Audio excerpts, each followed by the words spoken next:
எல்லாம் உனது பாதம், எல்லாம் உனது செயல், எல்லாம் உனது அருளை என்று அறிந்தால் கொள்ளாத துயரம் நீங்கும், மருகும் உனது அடிக்கே.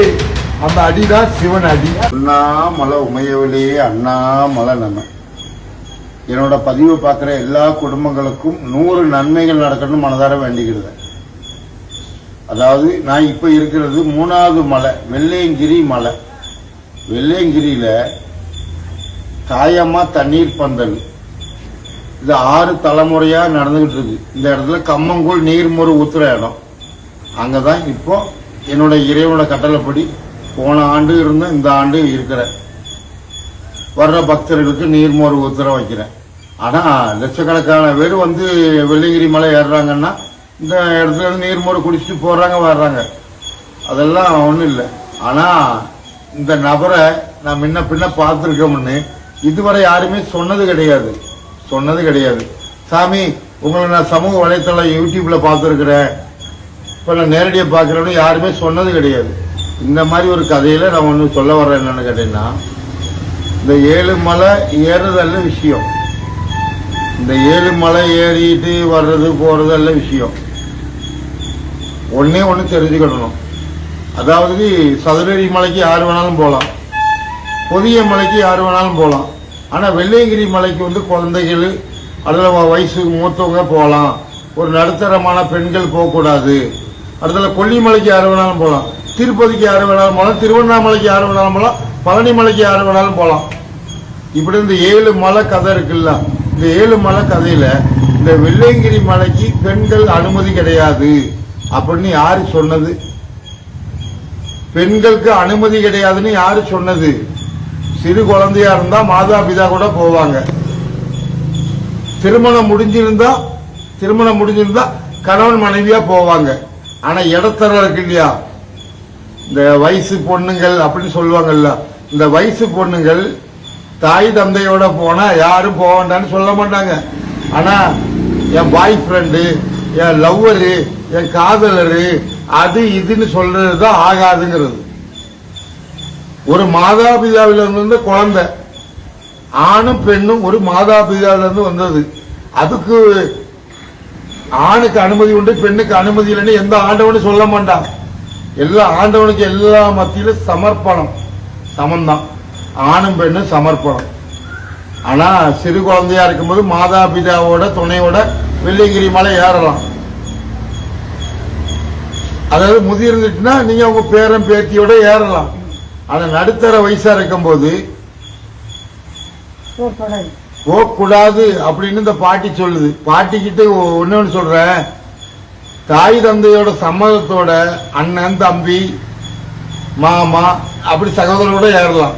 ஆனா நீங்க எடுத்துக்கிட்ட பத்தில காதலர், என் லவ்வர்ஸ், என் பாய் ஃப்ரெண்டு, இந்த மாதிரி தான் போகக்கூடாதுன்னு சொல்றது. புரியுதா? மாதாபிதாவோட சம்மதத்தோட இந்த மலை ஏறலாம், மாதாபிதாவோட ஏறலாம். அதுக்கு வயசு வித்தியாசம் கிடையாது. சபரிமலை வேற, இந்த மலை வேற, அல்லது திருப்பதி வேற, திருவண்ணாமலை வேற, பழனி மலை வேற எல்லாம் கிடையாது. 7 மலை. இந்த 7 மலையில இது 3வது மலை. அருள் எல்லையோட மலை, அருள் எல்லையோட மலை. இந்த அருள் எல்லையோட மலை யாருன்னா தாயோட மலை தான். உனக்கு சபரிமலை என்ன, பொதிய மலை என்ன, இதே உங்களுக்கு புரியாது. ஏதோ கேட்ட அறிவில் அப்படியே ஒரு டைம் பாஸ் மாதிரி அப்படியே பயணத்தை தொடர்ந்துக்கிட்டிய. ஆனால் அந்த பயணத்தை தொடரும் போதெல்லாம் ஆண்டவன் என்பது என்ன, அருள் என்பது என்னன்னு தெரிஞ்சுக்கணும். ஆண்டவன் உன் மாதாபிதா அருள், அந்த அருள் தான் ஆண்டவனோட வழிகாட்டி. இந்த மாதிரி காடு கரைகி மலை ஏறி போறோம் இல்லையா, இது ஆண்டவனோட அருள். ஆனா ஆண்டவனை நீ வந்து தனியாலாம் கும்பிட வேண்டாம். உன் மாதா பிதாவே தெய்வம் அப்படின்னு நினைச்சாலே போதும். அம்மை அப்பனே கடவுள். இந்த அம்மை அப்பனை மீறி நீ வர்ற செயல் இந்த மாதிரி ஒரு செயல். நான் பொதிய மலைக்கு போனேன், சதுரகிரிக்கு போனேன், திருவண்ணாமலைக்கு போனேன், எல்லாம் என்ன சொல்றேன், ஆன்மீக லெவலில் போனேன் அப்படிம்ப. இந்த ஆன்மீகம் என்னன்னா உன் மாதாபிதா உருவாக்கப்பட்டது.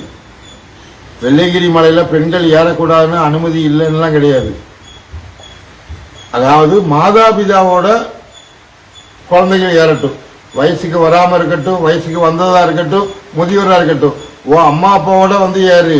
ஆனால் லவ்வரு, உன் பாய் ஃப்ரெண்டு இந்த மாதிரி தான் வரக்கூடாது அப்படின்னு ஒரு இதுதான். புரியுதா? இதுதான் பொருள். ஆனால் மேலே இருக்கிறது என்னன்னு கேட்டீங்கன்னா வெள்ளை விநாயகி. மலை வெள்ளை விநாயகர். அப்போ நடுவில் நீ என்ன சொல்லுவ? 5 இது சொல்லுவ. அந்த 5 தான் பஞ்சாட்சரமாக நமச்சிவாயா உன்னோட உடல். அதுக்கு ஆணுக்கு ஒரு உடல், பெண்ணுக்கு ஒரு உடல் ஆண்டவன் படைக்கல. உறுப்பு மட்டும்தான் தனியா படைச்சிருக்கிறான். ஆணுக்கு ஒரு உறுப்பு, பெண்ணுக்கு ஒரு உறுப்பு. பெண்ணுக்கு உறுப்பு படைப்பு, ஆணுக்கு உறுப்பு வளர்ச்சி. இப்படிங்கிற மாதிரி படைச்சிருக்கிறான்.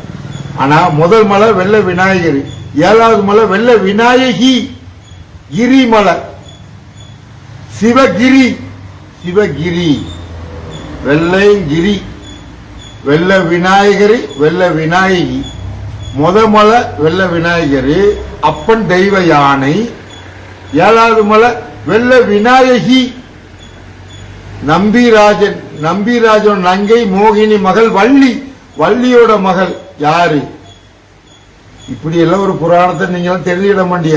ஏதோ சொன்னானோ வெள்ளையங்கிரிக்கு போனா சீசனு, இந்த 3 மாசத்துக்குள்ள அப்படியே போயிட்டு வந்துட்டு இறங்கிட்டா ஆண்டவன் அருள் பண்ண. 3 மாசத்துக்கு தான் ஆண்டவன் அருளா? 3 மாசம் தான் ஆண்டவனோட அருளா? மற்ற மாசம்லாம் ஆண்டவன் அருள் தர மாட்டானா? நீ வெள்ளங்கிரி மலைக்கு வந்தா பழனி மலைக்கு போற, சதுரகிரிக்கு போற, திருவண்ணாமலைக்கு போற. அப்ப இங்க வந்தாதான் ஆண்டவன் அருள் யாரா சொன்னா? ஆண்டவன் அருள் என்பது உன் தேகத்துல இருக்கு, உன் உடல்ல, உன் ரத்தத்துல இருக்கு, உன் சதையில இருக்கு, உன் பாதத்துல இருக்கு, உன் இரு கரத்துல இருக்கு. இதை அறியக்கூடிய உன் புத்தியில இருக்கு. அதை விட்டு சதுரகிரிக்கு போனேன், நான் திருவண்ணாமலைக்கு போனேன், அடுத்தது வெள்ளையங்கிரிக்கு போனேன், இதுல உன் டைம் பாஸ், நேரம் போக்கு. இங்க வச்சுக்கிட்டாத. இந்த கொம்பு ஓங்கிட்டே போற பத்தியா, அந்த கொம்பை இந்த இருட்டு பள்ளம் தாண்டதுக்கு முன்னாடி ஒரு ஆறு ஓடும். அந்த ஆத்துக்குள்ள போட்டுட்டு போயிட்டேன்னா உன் குடும்பத்துக்கு நன்மை. ஆத்தை தாண்டி கொண்டு போயிட்டேன்னா உன் குடும்பத்துக்கு துன்பம். இருட்டு பள்ளம் என்ன தெரியுமா? அமாவாசை இருட்டு. உனக்கு இருட்டு என்ன, பௌர்ணமி என்ன சொல்லித்தர ஆளே கிடையாது. ஏன்னு கேட்டீங்கன்னா சிவராத்திரிக்கு முன்னோர்களுக்கு இறந்தவங்களுக்கு சாந்தி செய்யறது நம்ம கடமை, நம்ம சம்பிரதாயம் படிச்சு வந்த பாடம்.